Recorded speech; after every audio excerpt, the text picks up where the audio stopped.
Dans cette vidéo, je vous propose 5 habitudes à adopter pour limiter, prévenir le risque de développement d'un cancer colorectal, en complément bien sûr de la participation au dépistage organisé et proposé à partir de 50 ans. Juste avant de vous donner les bons gestes à adopter, de quoi parle-t-on? Le cancer colorectal intéresse la partie terminale du tube digestif avec le côlon et le rectum. C'est un cancer fréquent, on compte plus de 47 000 nouveaux cas par an en France et c'est la deuxième cause de mortalité par cancer. Sans plus attendre, voyons ensemble les 5 facteurs de risque sur lesquels il est possible d'agir en modifiant ses habitudes de vie afin de prévenir, de limiter le risque de développer un cancer colorectal. C'est parti!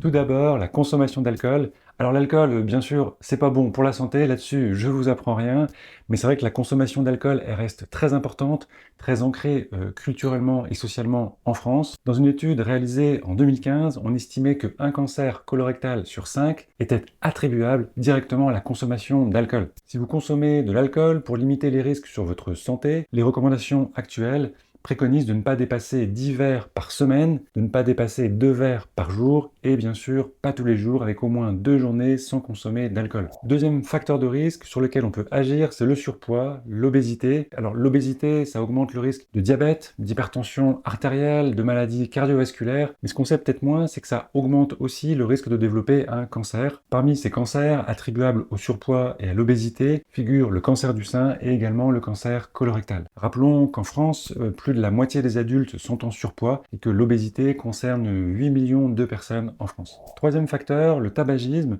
Le tabagisme est à l'origine de nombreuses maladies. Un cancer sur 3 est dû directement au tabac. Alors le tabac cause des cancers du poumon, mais il participe également à augmenter le risque de développer un cancer colorectal. Le seul moyen de se protéger du tabac, c'est d'arrêter de fumer. Donc si besoin, faites-vous aider, consultez un professionnel pour vous aider à arrêter le tabac. Quatrième facteur sur lequel on peut agir, c'est notre alimentation. Alors là encore, pas d'aliments miracles qui pourraient nous protéger ou nous guérir du cancer. En revanche, certains aliments, certaines habitudes alimentaires ont été clairement identifiés comme pouvant augmenter le risque ou à l'inverse diminuer le risque de développer un cancer. Une alimentation pauvre en fibres, excessive en viande rouge, en aliments transformés est associée à une augmentation du risque de développer un cancer colorectal. Afin de limiter le risque de développer un cancer du côlon ou du rectum, on préconise une alimentation riche en fibres, en fruits, en légumes, en céréales complètes et également en légumes secs. On privilégiera le fait maison plutôt que les produits industriels transformés et il sera important évidemment de limiter la consommation d'alcool, on en a parlé, la consommation de produits, de boissons sucrées, les sodas.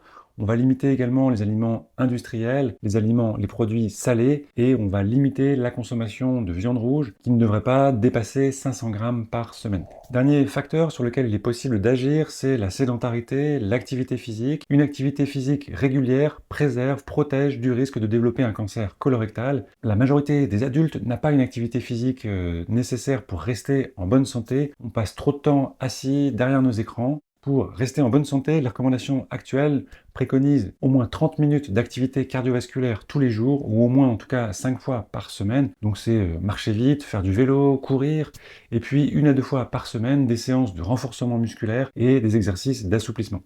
Voilà, vous l'aurez compris, le cancer colorectal est un cancer fréquent et en même temps une partie de ces cancers est évitable. Comment? En adaptant, en modifiant son mode de vie avec une consommation d'alcool limitée, en arrêtant de fumer, en maîtrisant son poids, une alimentation plus saine et en pratiquant davantage d'activités physiques. Sans oublier bien sûr la participation régulière au dépistage organisé et proposé chez tout le monde à partir de 50 ans. Voilà, j'espère que cette vidéo vous a plu, n'hésitez pas à liker, à commenter, ça me ferait très plaisir. Moi je vous dis à bientôt dans une prochaine vidéo et d'ici là, prenez soin de vous.